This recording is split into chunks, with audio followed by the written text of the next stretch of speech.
Friends, welcome to my channel. இன்றைக்கி நான் உங்களுக்கு என்ன குழந்தைக்கிறேன்டா கடலையால் செய்கிற களியா எப்படின்னு காட்ட போகிறேன். உங்களுக்கு எல்லாம் நல்லா தெரியும் சிக் பீஸ் எப்படி நாங்கள் சாப்பிடுவோம்ண்டு. இது நிறைய விதமாக செஞ்சு சாப்பிடலும். ஆனால் இது இப்போ நான் செய்ய போகிறது ஒரு ஸ்பெஷலான டிஷ். வாங்க நான் செய்வோம்.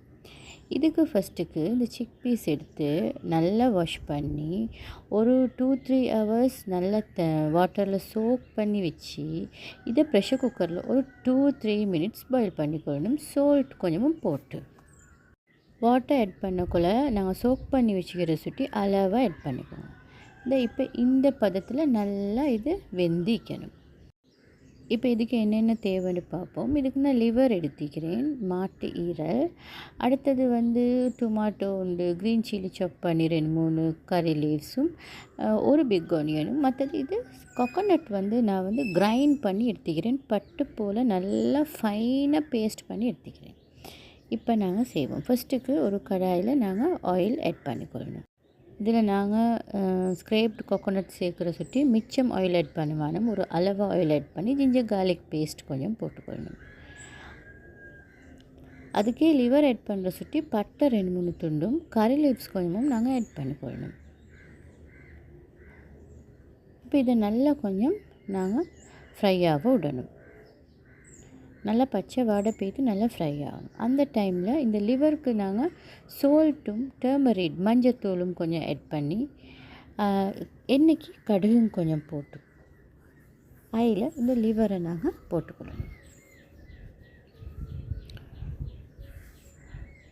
போட்டு இதை நல்லா மிக்ஸ் பண்ணி கொஞ்சம் இது வதங்கணும்.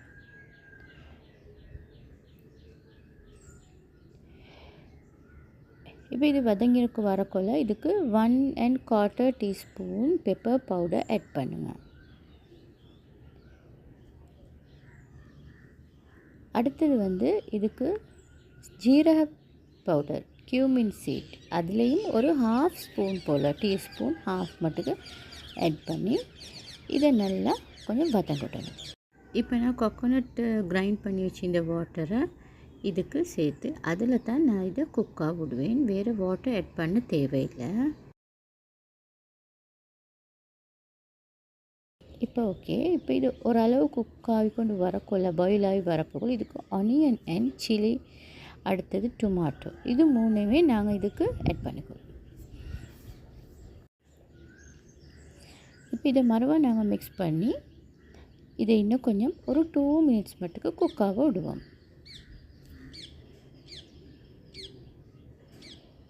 இப்போ இது குக்காக வச்சு இப்போ இந்த டைமில் நாங்கள் இதுக்கு கடலையை ஆட் பண்ணுவோம்.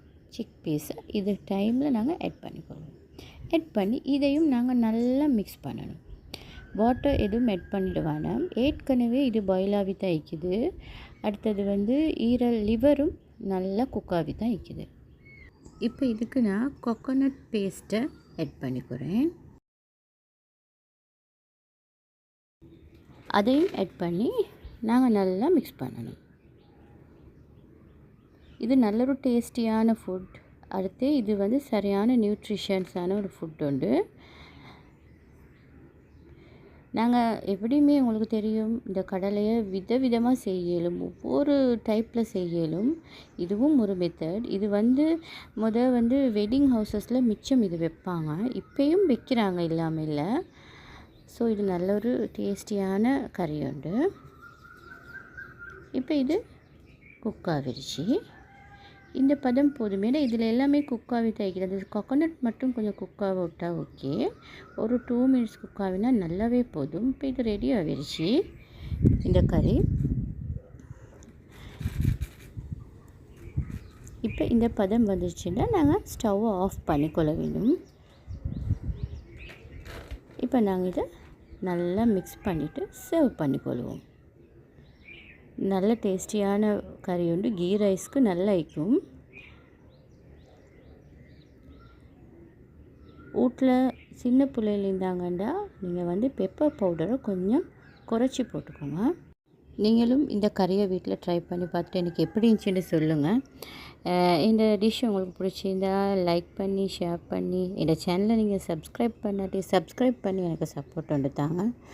இதே மாதிரி இன்னொரு நல்ல ஃபுட்டோட டேஸ்டியான ஃபுட்டோட நான் உங்களை சந்திக்கிறேன். அது வரைக்கும் பாய் பாய் ஃப்ரெண்ட்ஸ்.